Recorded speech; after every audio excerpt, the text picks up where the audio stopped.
Panginoon. Amen po ba? Ikaw mismo yung magiging paa ng Panginoon. Kaya bilib na bilib po talaga din ako. Hindi ko po tinataas ang VAJN. Sinataas ko po si Kristo sa buhay po ng church na ito kasi ang sisipag po ng mga missionary dito. Amen. Kaya po kahit yung mga, I declare, kahit yung mga nasa Manila, magbi-VAJN Manila. Di ba po? Pasimulan po, Ate Becca, yung mga nandun. Tipunin muli. Kasi po, yun po talaga, lalawak po ang ministeryo po nito kasi ganito po yung puso ninyo kalaki. Napakayaman po ng puso ng mga leaders na nandito na nadumadaloy po sa mga miyembro. Even sa mga nasa online po natin na nanonood, alam nyo po talaga gagamitin po ng matindi. Even ang mga bata pa lang ngayon, okay lang po yan, nakakarinig po sila ng salita ng Diyos, kahit na tumatakbo-takbo lang po sila dito. Pero God is raising up a better next generation. Amen po. So, kingdom principle, yun nga po, diba, na ito po yung ganito gumawa ang kanyang sistema. It's timeless, hindi nagbabago. Kahit nung mga nasa Old Testament pa, nasa New Testament at sa ating henerasyon ngayon. At ito po ay gumagana, mananampalataya man hindi, at may kaakibat na resulta o bunga. So, principle number 1 po na ituturo ko. Naniniwala po ako na tinuro na ito ng mga nakaraan. Napakarami nyo na pong na-receive. Sino po dito yung araw-araw nasa Don't Watch? Taas po ng kamay. Grabe. Sino po dito talaga walang absent sa Sunday service? Sa mga small group, ito yung pinag-uusapan ninyo.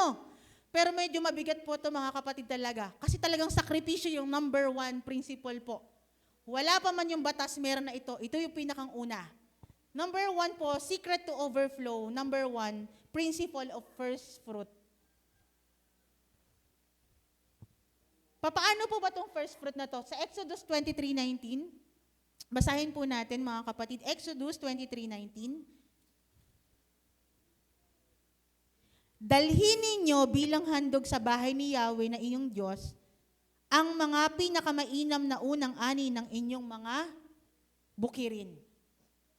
Anong sabi po? Hinighlight ko po iyan? Pinakamainam at unang ani ng bukirin. So, whatever man po yung resources na meron po kayo, gulayan man yan, mga alagang mga hayop, baboy, manok, ano man po yan, basta best, first and best. And then next verse po, basabay-sabay po nating basahin mga kapatid, samahan niyo po ako. Sa Kawikaan 3:9-10, parangalan mo si Yahweh sa pamamagitan ng iyong mga kayamanan at mula sa iyong mga pinakamainam na ani, siya ay iyong handugan. Sa gayon, kamalig mo ay lagi ng aapaw, sa sadlan ng inumin ay hindi nga matutuyuan. With conviction mga kapatid, just receive it. Ano po ba yung first fruit? Sige po, next slide. The first belongs to God. The first belongs to God. And giving God the first invite blessing in the remaining. Kung ang ibig sabihin po nito mga kapatid, kung ibibigay natin sa Panginoon yung una, yung best, yung first, ini-invite po natin yung pagpapala para sa mga susunod pa na mga pagpapala. Amen po. And then ito po ay, Abel gave the firstborn. This is the original design. Genesis pa lang. Nag-offer na po ng first fruit si Abel. Compare po kay Cain na hindi po kinalugdan ng ating Panginoon.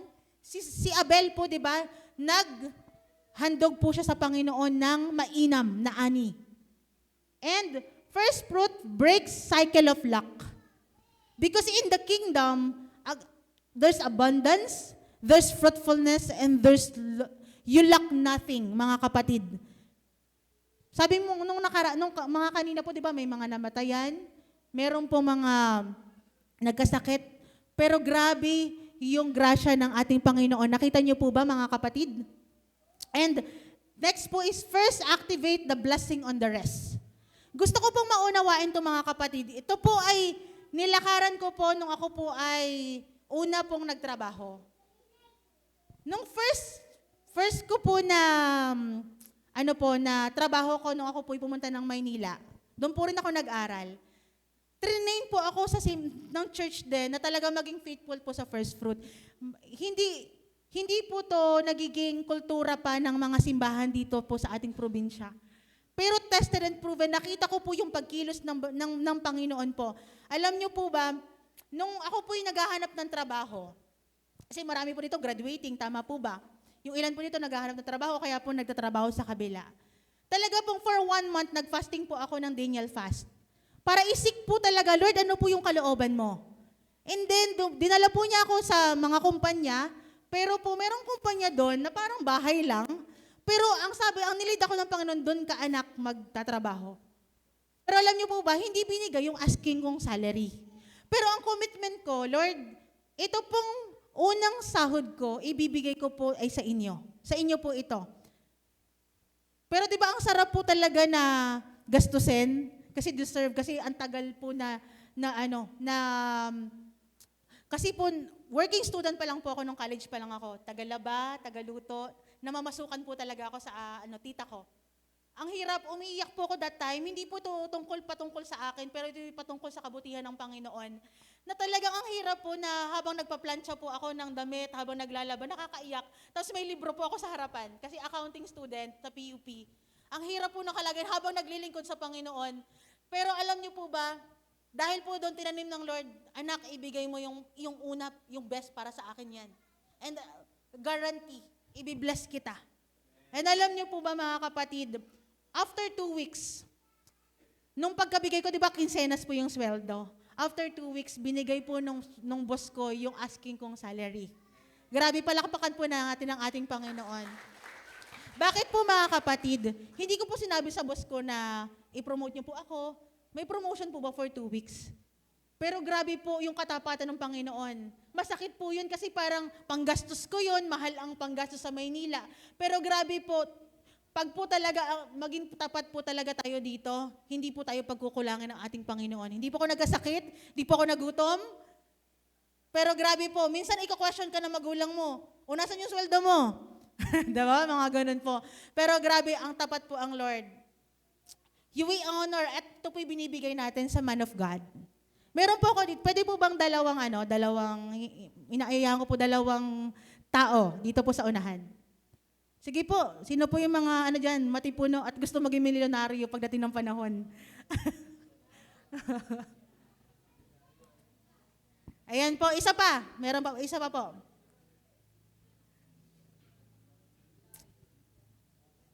Ayan, ang mga si Don Cedric at saka si Don Kim. Wow!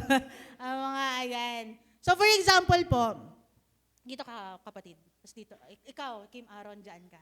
So halimbawa po, ako yung pastor. Ito po si Jesus. Ito po yung mananampalataya. Then si Aaron po, bagong trabaho.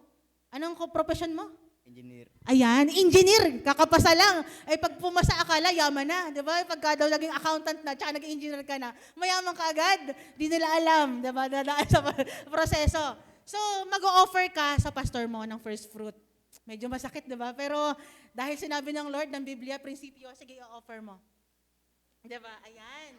So, si Jesus, dahil yung anointing niya, nasa pastor, di ba? Every time, you bless your pastor. Jesus is using your pastors to bless you. Kaya every time na halimbawa po mag-first fruit po kayo kay pastor, magpa-pray po kayo. Dadaloy po 'yan. Kasi next ulit, nag-increase after 2 months nagkaroon ng increase. Ayan. Whew. Amen. So, ayun ulit kay pastor. Bunot ulit. Ayan. So, ayun ulit si Jesus, daluyan po. And then magpa-bless po ulit kayo kay pastor. Amen. Alam niyo po ba, hindi po si pastor lang ang binibless mo. You're giving yourself a favor to bless you abundantly. So that you lack nothing. Because first fruit breaks cycle of lack and first activates the blessing on the rest. Amen. I'm telling you mga kapatid, every time, diba na nagre-receive si pastor, ayan, dumadaloy po at ito po, pinapadaloy niyo po ang pagpapala. At si Engineer Kim Aaron, magiging pagpapala sa marami pa. Amen. At sabi nga po doon, alam niyo po ang pangarap namin sa Iloilo, buong barangay pumupunta sa church para kumuha ng mga grocery. Hindi lang doon sa malaking bahay po, kasi may malaking bahay doon lagi na pagka Pasko, napunta sila. Sige mga kapatid, salamat mga doon. Ayan, thank you po. Ayan, palapakan po natin ang mga future kingdom financer.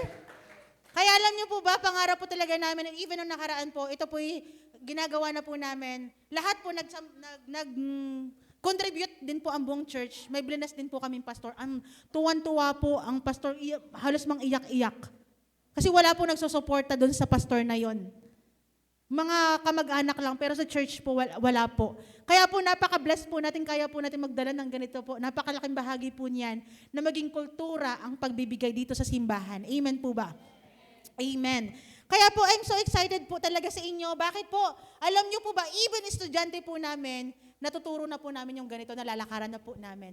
Alam niyo po, isa sa estudyante po namin, nagpa-Gcash sa akin. Mga kwento po ako talaga, no? Kasi ito po talagang karanasan. Buhay ang Biblia. Amen, mga kapatid. Alam niyo po ba, yung isang estudyante na yon, nagpa-part-time siya. Then, nagpa-Gcash, sabi ko, ang laki naman ito. Ate, ano po yan? Pakiano naman po kasi po first fruit po para kay pastor. Pero alam niyo po ba, yung part-time job na yon, alam niyo, hindi po siya sure kung marirenew yung kanyang kontrata. Pero ang covenant niya sa Panginoon, ibibigay niya yon, i-renew man o hindi. Binigay niya kay pastor, ang laki po talaga para ka nag-work na rin. Pero estudyante pa lang po ito. Grabe, nahamon po ako doon. And here comes, nung binigay na kay pastor, ilang mga linggo, hindi po na-renew. Aray. Paano pag gano'n? Bakit yung testimony ni Ate Jom effective? Bakit yung akin hindi? Pero alam niyo po ba yung hamon doon? Naging tapat po talaga yung kabataang ito. At even yung mga next na part-time po niya, tuloy-tuloy pa rin po yung income po niya. And alam niyo po ba, mga kapatid, dahil doon, ako po'y na-remind ng Panginoon. Kung yung estudyanteng ito kayang magbigay ng gano'n at i-let go, na pwede naman niyang panggastos bilang estudyante, pang thesis, pang mga gastusin at sa pag-aaral. Pero alam niyo, nahamon ulit ako. Hinamon ako ng Lord, Lord, ikaw po ba talaga to? Yung best. Alam niyo po ba, this is my first time to give 6-digit first fruit kay pastor. Sabi ko, Lord, hindi ko po tinataas kasi sabi ko lang, ito po yung best ko. Kasi ito po yung best ko na pwede ko namang pang negosyo, pwede ko naman pong ibigay na lang sa ibang tao, pero ito po kasi yung prinsipyo ng Bible. Kaya po alam niyo po ba, after that, pag ko po kay pastor, pinagpa-pray po ako sa kanya, and then alam niyo po, after ilang weeks, kasi po nag-ano po kami, right now, we are building agency. Kasi ito po yung dalangin ko para yung mga kabataan po natin, even mga miyembro ng iglesia magkaroon po ng income. Kahit dito, you can earn para kang nasa ibang bansa. Kaya alam niyo po ngayon, wina-workout po namin together with one of the disciples na inintra sa akin ng Panginoon, si Ma'am Rica. Wina-workout po namin yung business na ganun sa Kilo-Kilo. Alam niyo po ba, after pagkabigay ko, ilang linggo po nagkaroon ako ng client, US client. And alam niyo po, nakaka-amaze ang Lord. Grabe yung amazement ko. Sa rami ng tao, wala sa resume ko na ako'y Christian. Pero binigyan niya po ako ng kliyenteng pastor na accountant. Amen. Palakpakan po natin ang ating Panginoon. Grabe, alam niyo po lang po, nung pagkabigay ko po ng first fruit na yon, pinag-pray po ako ng pastor, alam ko po, yung dadaloy pa. Every time na may increase, every time na may first, talaga pong hindi man po na-renew yung kliyente nung kabataang yun, pero ako nahamon. At naging daluyan din siya para maging pagpapala po sa aming pastor. Amen po ba? Kaya grabe po, even yung mga kabataan din po naming ilan, na maliit pa lang yung income, pinapractice na po estudyante pa lamang. Ilan po yun?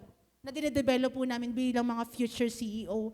Kaya naniniwala po ako, if you have that conviction, kabataan ka pa lang, you will become millionaire in the future. Amen. Hindi lang to pera-pera mga kapatid, pero nakasalalay dito mga kaluluwa. Sa bawat bibigyan mo yan ng mga grocery, magpapasalamat sila sa Panginoon, buhay ang Diyos.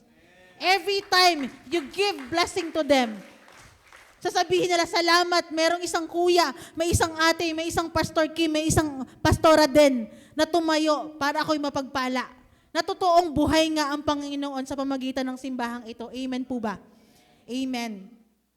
Kaya po, ano man yung meron ka, gulay, pananim, tindahan, trabaho, ano mang sources of income, niniwala ko mga kapatid, just be faithful to the first. Masakit po yun, to be honest. But this is my challenge, sinallage po ako ng Panginoon. Next level. Sabi po, ang tema po next year, next level of faith. Alam mo yung challenge po ngayon? Covenant millionaire. Hinahamon ko po yung ilan dito, kung ikaw po may conviction na ganun, milyon ang first fruit kay pastor.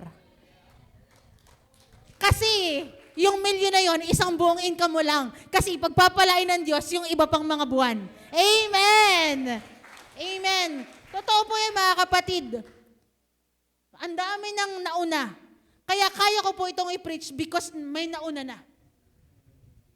It's posible mga kapatid, kahit nasa kabuntukan tayo, kahit nasa kasulok-sulukan tayo, kahit nando tayo sa malapit sa sapa or dito sa gubat, pero may nire-raise up ang Lord na mga gagamitin niya sa huling araw. Because ito ang sabi ng Biblia.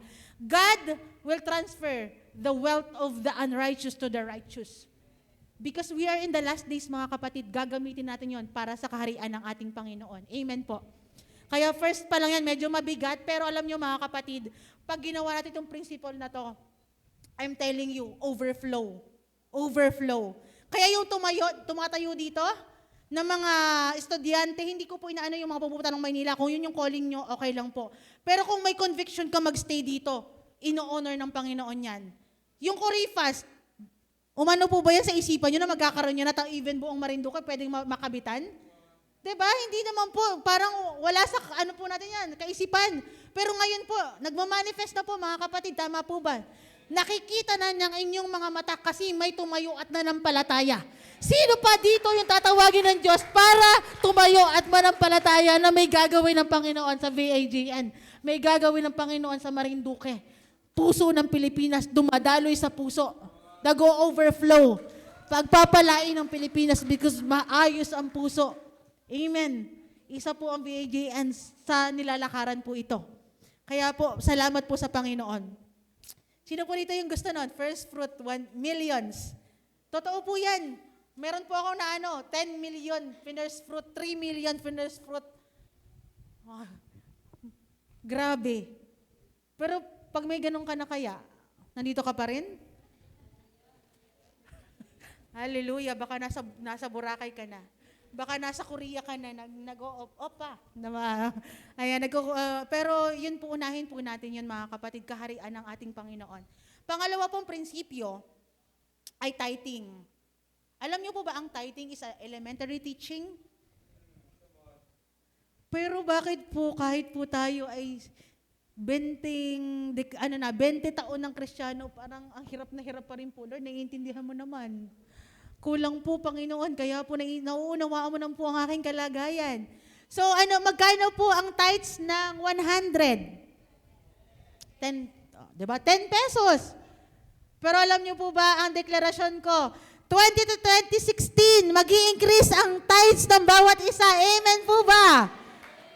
Hindi dahil nag-i-increase lang ang tithes because nag-i-increase din yung income mo. Tama po ba? At ito'y magagamit dito. Alam niyo po, napaka-generous po ng simbahang ito.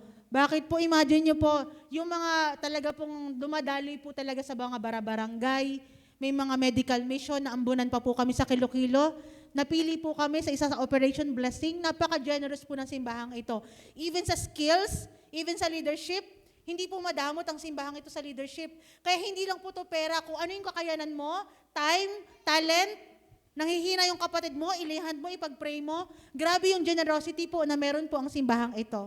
Kaya pagpalain po kayo, receive it. I pray, I declare fruitfulness, multiplication, abundance.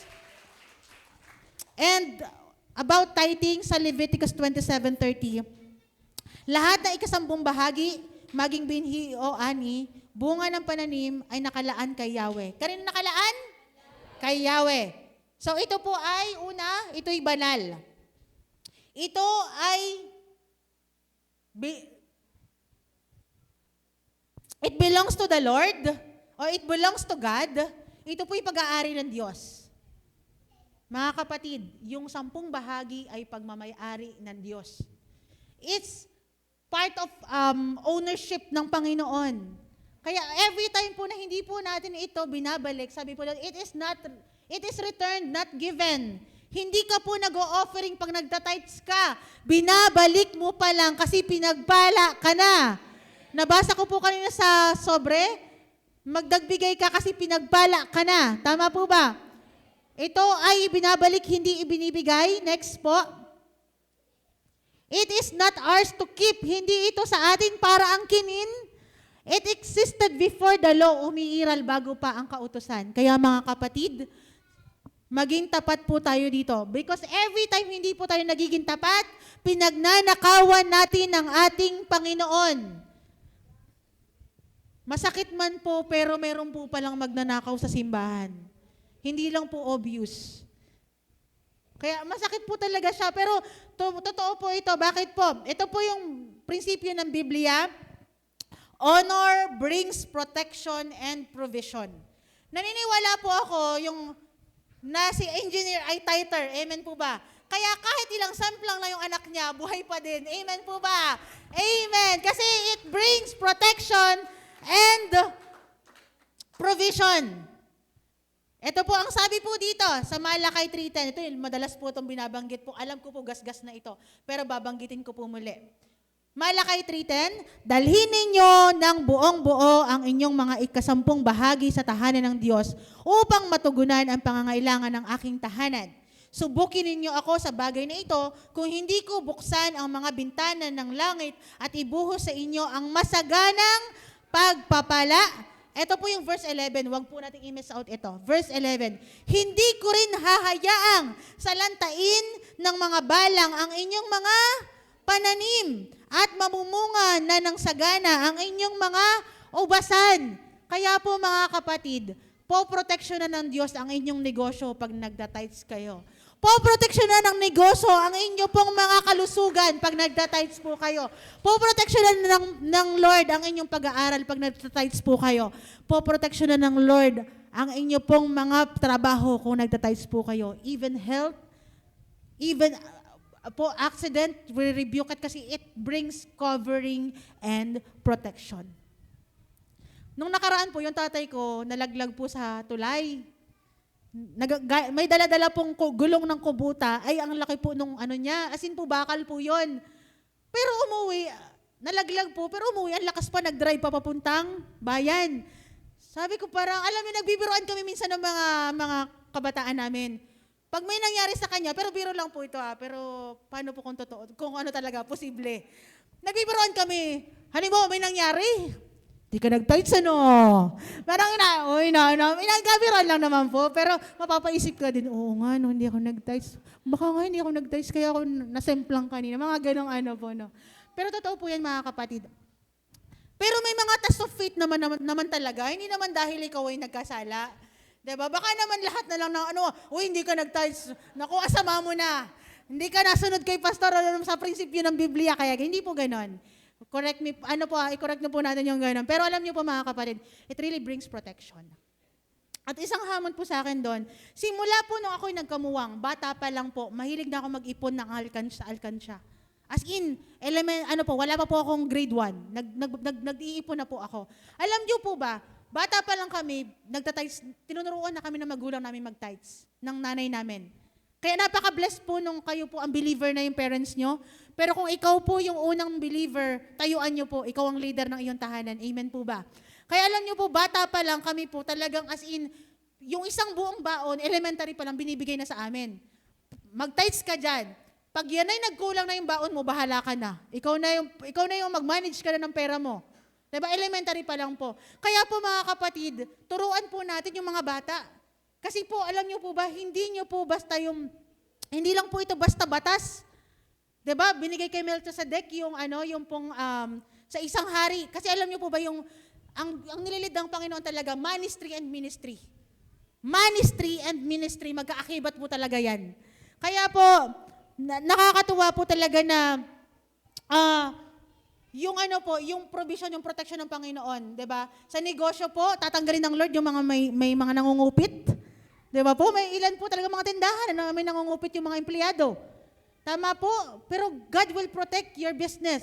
God will protect your family kasi yung ilan dito nagmotor ng motor. Tama, kahit walang lisensya. Ay, hindi wala po ata dito sa amin lang siguro po sa Kilo-Kilo. Ayun po, by faith, ganyan. Pero alam niyo po yung grasya ng Panginoon. Ay, ito po yung hamon na binigay sa akin ng Lord. Na-share ko na po ito sa ibang mga professional. Ito po yung pananampalataya na binigay ng Lord. Lord, ang gusto ko, ang desire ko po, i-increase mo yung tithes, yung income ko. Kaya ang ginawa ko, challenge ko yung sarili ko. Diba sabi nga po, faith is being sure of what you hope for and certain of what you do not see. Alam niyo po, ang ginawa ko na, nilid po ako ng Lord. Kasi may nag-testify din. Sige, subukin ko nga ang Panginoon. Sinubok sa pinansyal. Alam niyo po ba, ang sabi ko, Lord, ganito ang gusto kong income. Magta-tithes ako kahit wala pa ako nun. Pero grabe ang Panginoon, binigay niya po yung kung ano po yung dinesire ko na income, yun na po yung tithes. Alam niyo po, yung unang sweldo, pwede pa lang yun na yung tithes mo na lang ngayon. Amen po ba? Sino po yung nais noon? Amen. Kung halimbawa pala, sino po dito yung mga common po na kung 25,000 po pala ang inyong unang sweldo, magkano po ang inyong income nun? Baliktarin po natin ang computation. 250,000 a month ang income po ninyo. Kaya po, ganun po pala yun, mga kapatid. Kung ano yung kakayanan mo, kung ano po yung pananampalataya nyo. Kasi kahapon po, nagkukwentuhan kami ni Sir Mar. Ang binigay na, Lord, kung 15 daw po na basket, parang may 20 kaya. Pero ilan ninyo po, 15. Kaya yun po yung nilagyan ng Panginoon, 15. Sakto lang po talaga. Kung nalakihan pa yung pananampalataya, kung ginawang 20, kung 25, di mas marami po. Tama po ba? Kaya totoo yung mga kapatid, test the Lord, even financial. Kasi naniniwala po kung marami po ang problema ay financial sa lugar na ito. Tama po ba? Hindi po tayo nagpo-prosperity gospel, pero sabi ko nga po, prinsipyo po ng Bible ito, lakaran po natin mga kapatid. Gagamitin ko po muna. Hindi ko muna ibibigay, baka kasi may paggagamitan. Alam niyo ang pagkakagamitan yan? Maintenance. Pupunta yan sa panggamot. O biglang may na-ospital, biglang may gastusin, biglang ganito, biglang ganyan. Kasi nga po, once we become faithful, tinatapalan ng Lord yung mga butas, yung mga tagas. Kaya kahit dumadaloy, marami naman, bakit parang kulang pa rin? Kasi nga po, may butas. Kaya po, alam nyo po, grabe, talaga mapapakisamihan na natin ito. Amen po ba? Pag talaga nag-times mo lahat, iba yung mga nasa Maynila at nasa ibang bansa, maging tapat lang tayo mga kapatid. Ang Lord, higit pa sa tapat. Hindi nga po tayo tapat ang Lord eh. How much more po yung tapat pa tayo? Amen po. Kaya palakpakan po natin ang ating Panginoon. And this is the last principle of offering. Galatians 6:7, whatever a man sow, he will reap. Pwede po ba tumayo ang lahat? Galatians 6:7. Pwede po bang pakibasa, mga kapatid? Huwag ninyong akalaing madadaya ninyo ang Diyos. Kung ano ang itinanim, iyon din ang kanyang aanihin. Totoo po yung mga kapatid. Kahit po, pag tinanim mo po ay buto ng santol, santol din po ang inyong aanihin. Kaya, eto mga kapatid, sa ngayon, i-evaluate po natin. Even po pagbibigay, kabutihan, kung ano yung tinatanim mo, hindi lang pera, yun po yung aanihin mo mga kapatid. Kaya evaluate po natin, gusto mo ba yung inaani mo ngayon? Kung ayaw mo, paltan mo yung iyong tinatanim. If you don't want what you're harvesting, change what you are sowing. Kung ayaw mo ng 3 at 5, mga estudyante, kung ayaw mong bumagsak, mag-aral kang mabuti.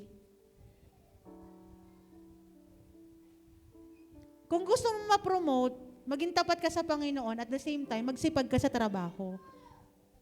Hindi naman porket Kristiyano ka, hindi ka inuulan o binabagyo. Kaya mga kapatid, kung ano ang iyong itananim, yun din po yung inyong aanihin. Kasi generosity produces increase. Your offering becomes a seed for your future. This is for the generation to come, mga kapatid. Isipin niyo po sa mga magulang, para sa anak niyo po ito.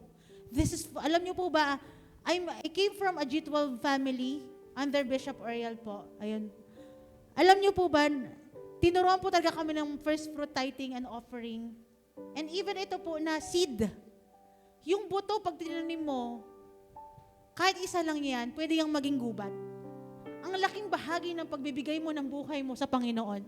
Ang laki ng bahagi ng pag-yes mo sa Lord, ng paglilingkod mo sa Panginoon. Bakit? Yung seed na yon, this will last for the next, even for the next generation to come. Na-amaze po ako, di ba? May ilan dito ang lalaki ng pamilya pero nakakatapos ng pag-aaral sila, pastora. Grabe yung grasya ng Lord. Alam ko po na wala po si Tito ngayong taon, pero grabe, naglilingkod pa rin kayo sa Panginoon. Sila ang Mabolo family. Dati hindi nila naaabot. I remember the first time I preached here, nag-stop ng pag-aaral si Ate Mega at si Ate Marge. Pero ngayon, pag-graduate na si Ate Mega. At si Ate Marge nakagraduate na. At magkausap kami ni Pastor Joe kagabi. Malapit nang graduate si Kuya AJ. Next year si Kuya Jan. Si Ate Love. Si Kuya Ken. Sunod-sunod na.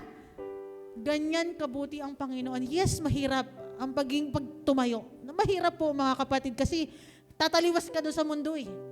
Even yung magulang mo, hindi ka mauunawaan. Even mga ka-church mo, hindi ka mauunawaan. Pero pag yan yung pinapalakaran ng Panginoon sa'yo, lakaran mo lang kapatid. Because, yun nga, let's go back to principle of offering. It activates multiplication. Subtraction before multiplication.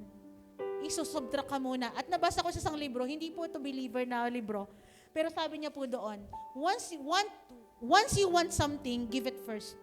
Imagine nyo, unbeliever po ito ha. How much more tayo pong may Kristo sa puso natin na pwede nating ibigay po yun na talagang para mapakilala si Kristo po sa marami. Kaya po, napakagrabe po mga kapatid, yung prinsipyo po na ito, it determines the size of your harvest. You reap according to what and how you sow. At alam ko po, grabing tanim po nito mga kapatid, kagalakan, pagsalo-salo sa New Year. Meron po kayo dati, tasty lamang at suman, masaya na, pero ngayon may spaghetti na. Minsan po, Lord, ba't ang lungkot ng Pasko? Kasi wala akong regalo. Pero, ang salamat po, ang dami natin ngayon na hindi natin naranasan dati. Tama po ba mga kapatid? Napakaraming dapat ipagpasalamat. Thanksgiving. Thank you, Jesus, because na-afford ko na pong magkape. Dati, tinudtod lang na kape. Alam niyo po, ano niyo na po ba yun? Naabutan niyo yung kape na ano? O kaya bigas, sino na po yung nakapagkape ng bigas na tinuok? Pero ngayon, na-afford niyo na pong bumili. Iba nga po, nakakapag-Starbucks pa eh. Grabe po ang kabutihan ng Diyos. Isipin niyo po kung paano sinustain ng Lord ang buong taon. Ang dami pong pinagdaanan ngayong taon. Even ako po, alam po yan ni Ma'am Rica, alam po yan ng pamilya ko. This year, I received a great vision from the Lord. But also this year, grabe yung basag ng Panginoon sa buhay ko. And praise Jesus, He sustained me.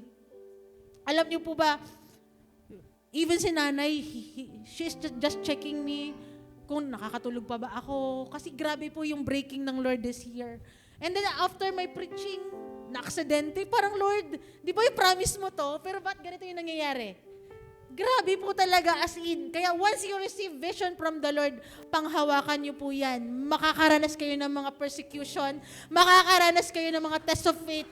But the Lord is faithful. The Lord is faithful. The Lord is faithful. And for the, just what last testimony, alam niyo po ba, recently lang, kasi dumaan ako sa agency, yung US client ko sa agency. But alam niyo po ba, sabi ko, Lord, sige po, bibigay ko po yung first fruit. Nakapag first fruit na ako nung nakaraan kay Pastor, pero yung buong kita ko ulit ngayon, nung aking bagong trabaho, ibibigay ko po ulit. Kasi after that po, alam niyo po ba, sabi nung US client ko na pastor, na hindi niya po alam na Kristiyano ako. I think hindi niya rin po alam, hindi na alam ko na pastor siya kasi nakita ko ito lang po sa Facebook. Kaya ginagawa ko po, prinomote niya po ako bilang team leader ng buong team ng 1 month pa lang. Naging po ako, may nililid po ako doon na na American. Wow, pwede pala maging empleyado may Amerikano. I mean, ikaw yung boss ng Amerikano. Pwede pala, no? Ay, kailangan ko ng katulong. Makapag-hire nga sa Korean naman, or Japanese. Hindi po imposible, mga kapatid. Alam niyo po ba? Overseas American worker. Wow! Possible, mga kapatid. Pero alam niyo po, nilid ako ng Panginoon, bukod po doon sa first fruit, tithes and offering. Grabe po. Nilid ako ng Panginoon na may i-bless po, kasi ito yung conviction ko. Sinandan ko lang po siya sa GCash. Then alam niyo po ba, ilang oras lang, may nagpadala ng GCash sa akin. 250% of the amount I gave, I offered. Si Ate Jom, binibigyan ng cash? Parang di naman, parang bakit? Pero alam niyo po ba sabi, Ate Jom, ito po ay para sa ministry. Ayun, namigay po kami ng mga grocery din po, mga Noche Buena package po para sa wala po akong kinuha doon kahit piso. Ito po naging daluyan lang po tayo ng pagpapala. Imagine niyo po, ako po, papag-ano po ng pera. Alam niyo po ba, nakaka-amaze, ilang oras lang. And then kinabukasan, ganun ulit yung ginawa ko. Meron ako nililid ako ng Lord, nung mga nakaraan lang. Lord, na gusto ko pong i-bless yung taong ito. Bigla nag-chat sa akin, kumusta? Ay, walang laman yung Gcash ko nung nakaraan. Di sinandan ko na nung nagkalaman na, tapos binigyan ako. Alam niyo po ba, habang naglalakad po ako papuntang church, kasi doon yung office namin, ang amazing ng Lord. Nung gabig yun, sabi ko, Lord, whatever man yung blessing na ma-receive ko, ibibigay ko po lahat. Kasi may gusto kong i-bless ulit. Alam niyo po ba, yung amount na yon na binigay ko, grabing laki nung binigay ng aking client. Incentive daw. Ako'y contractual po. Hindi po ako empleyado, pero binigyan po ako ng ganong amount. Lahat po, wala po ang portion sa akin doon. Naging daluyan lang po ako. Kaya mga kapatid, hindi mo mapapantayan ang Lord sa pagbibigay. Alam ko po, narinig nyo na to. Pero totoo po yan. Overflow.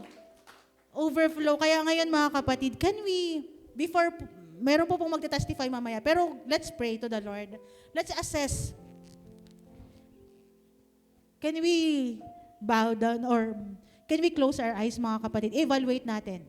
Ano na yung ginawa ng Panginoon sa iyo sa taong ito? Even sa mga last year, yung ilan dito, grabing hirap ng sitwasyon, pero grasya ng Panginoon, nandito ka pa rin.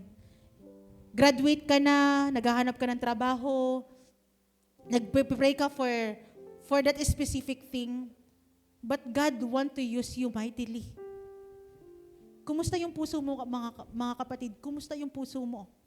Because that's the thing na inaano ng Panginoon, chine-check ng Lord. At ito yung prayer ko.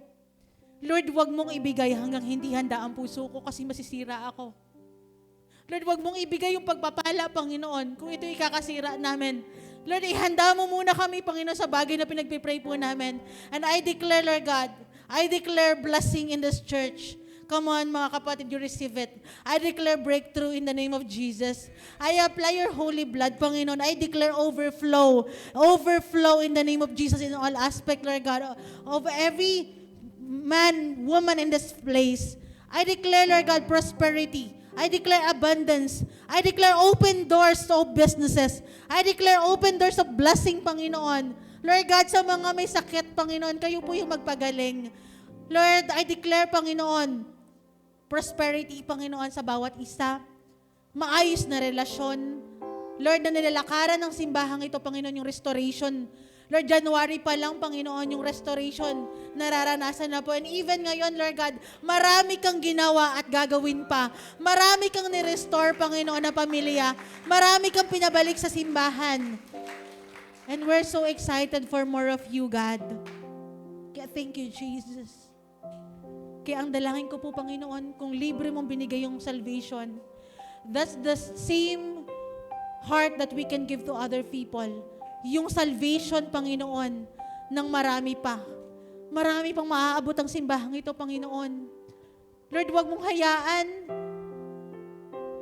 na puno ang aming kamay pero kawang ang aming puso. Make us generous just like you, Jesus, that you came to this world to serve the world, not to be served, but to serve and to be a ransom for many. Kaya thank you, Lord. Thank you, Jesus. Tagurin mo ang pangangailangan ng bawat isa, Panginoon. Ikaw, Panginoon, sapat at tapat. Pinagkakatiwala po namin ng lahat sa iyong dakilang pangalan ni Jesus. Amen and amen. Palakpakan po natin ang ating Panginoon. But before that po, very quick lang